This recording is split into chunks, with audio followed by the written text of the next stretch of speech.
ঢাকাবাসী সাথে উপস্থিত আপনাদেরকে সবাই সুস্থ আছেন, ভালো আছেন।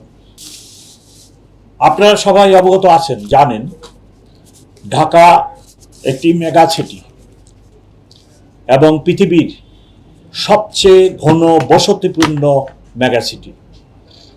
এই শহরে নানাবিধ সমস্যা আছে, সেই কথাটি আমি বলতে চাই না।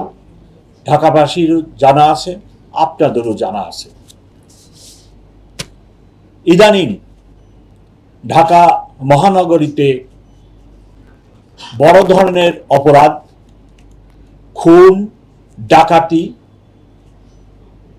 এই ধরনের অপরাধের সংখ্যা খুবই কম। আপনারা যদি বিগত বছরের পরিসংখ্যান দেখেন অথবা অন্য দেশের বড় বড় শহরের অপরাধ চিত্রের সাথে একটি তুলনামূলক চিত্র দেখেন, তবুও দেখবেন সেই চিত্রে ঢাকা শহরের অপরাধের সংখ্যা কমই দেখতে পাবেন। আমি যোগদানের পরে প্রথম মিটিংয়ে আমার অফিসারদেরকে আমি মেসেজ দিই যে আমরা কোনো ঘটনা, কোনো কিছু মামলা রেকর্ড করতে বাদ রাখবো না। ইভেন আমি বলেছিলাম যে আমার তেজগাঁ থানায় যদি 500 মামলা হয়, দায়িত্ব পুলিশ কমিশনার নেবে। আপনারা কোনো মামলা নিতে না করবেন না বা গড়িমসি করবেন না। সেই লক্ষ্যে এখন মামলা আমার জানা মতে আমরা রিফিউজ করি না। ঘটনার সত্যতা থাকলে আমরা মামলা গ্রহণ করি। ইদানিং কিছু স্ট্রিট পেটি নেচার, সেটি হলো মোবাইল নিয়ে টান দেয়।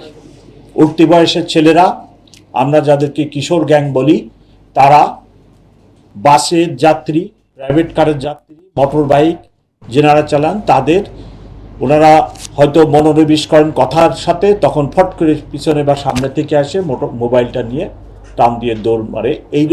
এরূপ কিছু স্ট্রিট, আমরা বলি স্ট্রিট ক্রাইম কিছু হয়। সবচেয়ে যে বিষয়টির জন্য আজকে আপনাদের সামনে এবং ঢাকাবাসীর সামনে আমি উপস্থিত, সেটা হলো গত মাসের 23 তারিখে রাত্র 11:15টার দিকে বনশ্রীতে একজন স্বর্ণ ব্যবসায়ী, ওনার নাম আনোয়ার হোসেন, ওনার বাড়ির সামনে একটি সশস্ত্র ডাকাতি হয় এবং ওনার দাবি মতে 200 ভরি সোনা নিয়ে চলে যায়। সেই ঘটনা বিভিন্ন মিডিয়ায়, ইনক্লুডিং সোশ্যাল মিডিয়ায় ব্যাপক প্রচার লাভ করে এবং যে ঘটনাটি ভিডিও আকারে বিভিন্ন সোশ্যাল মিডিয়ায় আসে, সেটা অত্যন্ত ভীতিকর এবং মানুষের মধ্যে ব্যাপক নিরাপত্তাহীনতার সৃষ্টি করে। সেই জন্য আমি এই ঘটনাটি, এই ডাকাতির ঘটনাটি উদ্ঘাটনের জন্য আমার যে ডিটেকটিভ ব্রাঞ্চ, তাকে সর্বাত্মক চেষ্টা করে ডিটেকশনের দায়িত্ব দিই। গত মাসের 23 তারিখের ঘটনা, আজকে মার্চ মাসের 8 তারিখ নিবিড়ভাবে কাজ করার পরে আমরা এই ঘটনাটি উদ্ঘাটন করতে সক্ষম হয়েছি। এই ঘটনায় 7 জন জড়িত ছিল, তার মধ্যে আমরা 6 জনকে গ্রেপ্তার করতে সক্ষম হই এবং ঘটনায় ব্যবহৃত অস্ত্রটিও আমরা উদ্ধার করি, 2 রাউন্ড গুলি সহ। সাথে স্বর্ণ, বিকৃত স্বর্ণের মূল্যবান 2,44,000 টাকা এবং একটি ব্যবহৃত মোটরসাইকেল, 2টি মোটরসাইকেল ব্যবহার হয়, তার মধ্যে একটি মোটরসাইকেলও আমরা উদ্ধার করি।